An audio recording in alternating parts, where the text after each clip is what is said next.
শ্রম খাতের সহযোগিতাকে বিশেষ গুরুত্ব দিয়ে মালয়েশিয়ায় আরও বেশি বাংলাদেশি কর্মী নিয়োগের বিষয়টি বিবেচনার আহ্বান জানিয়েছেন প্রধানমন্ত্রী তারেক রহমান। এ বিষয়ে আরও জানাতে যোগ দিচ্ছেন শাহনেওয়াজ বাবলু। বাবলু, এরই মধ্যে তো বৈঠক শেষ হয়েছে, আজকে আরও কর্মসূচি আছে নিশ্চয়ই, সেই কর্মসূচিগুলো নিয়ে বিস্তারিত জানাবেন।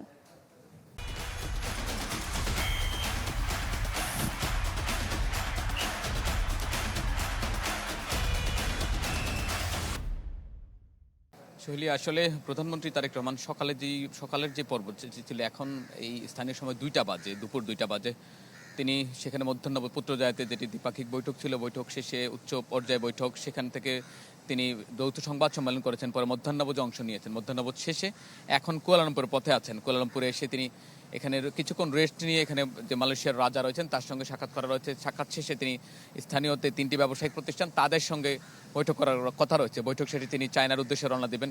আমি যদি একটু বলি যে তিনি এখানে যৌথ সংবাদ সম্মেলনে বেশ কয়েকটি বিষয়, তার প্রধানমন্ত্রী আনোয়ার ইব্রাহিমের সঙ্গে যে বৈঠকগুলো নিয়ে কথা হয়েছে, বৈঠকে যে বিষয়গুলো নিয়ে কথা হয়েছে সেই বিষয়গুলোর প্রতি তিনি ব্রিফ করেছেন। তিনি জানিয়েছেন যে তিনি অনেকটা সম্মানিত বোধ করেছেন। প্রথমবার তিনি প্রধানমন্ত্রী হওয়ার পর আনোয়ার ইব্রাহিম তাকে আমন্ত্রণ জানিয়েছেন এবং তিনি এদেশে আসতে পেরেছেন, এবং তিনি স্মৃতিচারণ করেছেন দীর্ঘ সময় তার বাবা এবং তার মা বেগম খালেদা জিয়া এবং তার বাবা শহীদ প্রেসিডেন্ট জিয়াউর রহমান যখন রাষ্ট্র ক্ষমতায় ছিলেন, মালয়েশিয়ার সঙ্গে যে বন্ধুত্বপূর্ণ সম্পর্কের বিষয়গুলো গুরুত্ব দেওয়া হয়েছিল সেই বিষয়গুলো তিনি স্মৃতিচারণা করেছেন। তিনি বলেছেন বরাবরের মতো বাংলাদেশ মালয়েশিয়ার সঙ্গে সুদৃঢ় এবং বন্ধুত্বপূর্ণ সম্পর্ক রাখতে চায়, সেই বিষয়গুলো পুনর্ব্যক্ত করেছেন। বিশেষ করে মালয়েশিয়ার শ্রমবাজার বিষয়ে তিনি গুরুত্ব দিয়েছেন। তিনি বলেছেন দীর্ঘদিন ধরে মালয়েশিয়ায় যে বাংলাদেশের যে শ্রমবাজার বন্ধ রয়েছে সেই শ্রমবাজার যাতে খুলে দেওয়া হয়, এবং তিনি আহ্বান জানিয়েছেন দক্ষ শ্রমিক যাতে বাংলাদেশ থেকে আনা যায় সেই ব্যাপারে মালয়েশিয়া যাতে পদক্ষেপ নেয়, এবং যাতে স্বচ্ছ প্রক্রিয়ায় এগুলো যাতে সম্পূর্ণ সেই বিষয়ে তিনি মালয়েশিয়ার প্রধানমন্ত্রীকে আহ্বান জানিয়েছেন। পাশাপাশি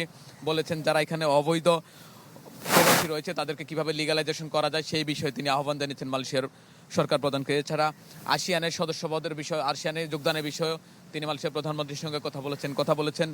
আপনি জানেন দীর্ঘদিন ধরে বাংলাদেশের যে রোহিঙ্গা সংকট রয়েছে, রোহিঙ্গা সংকট সমাধানে মালয়েশিয়া যে বাংলাদেশকে যে সমর্থন দিয়েছে সেই বিষয়ে তিনি ধন্যবাদ জ্ঞাপন করেছেন। পাশাপাশি বলা যায় বাংলাদেশের সঙ্গে মালয়েশিয়ার যে সম্পর্ক রয়েছে, যে বিগত সময়ে যেই সম্পর্কগুলো রয়েছে এই সম্পর্কগুলোর পুনর্ব্যক্ত করেছেন, এবং পাশাপাশি এই সম্পর্কে আরও কীভাবে উন্নীত করা যায় সেই বিষয়গুলো মালয়েশিয়ার সরকারের পাশাপাশি বাংলাদেশ সরকার যাতে বাংলাদেশের সাথে তাদের সঙ্গে কাজ করবে সেই বিষয়ে গুরুত্ব আরোপ করেছেন। বাবলু, ধন্যবাদ আপনাকে। দর্শক, প্রধানমন্ত্রী তারেক রহমানের মালয়েশিয়া সফর নিয়ে বিস্তারিত জানাচ্ছিলেন সহকর্মী শাহনেওয়াজ বাবলু।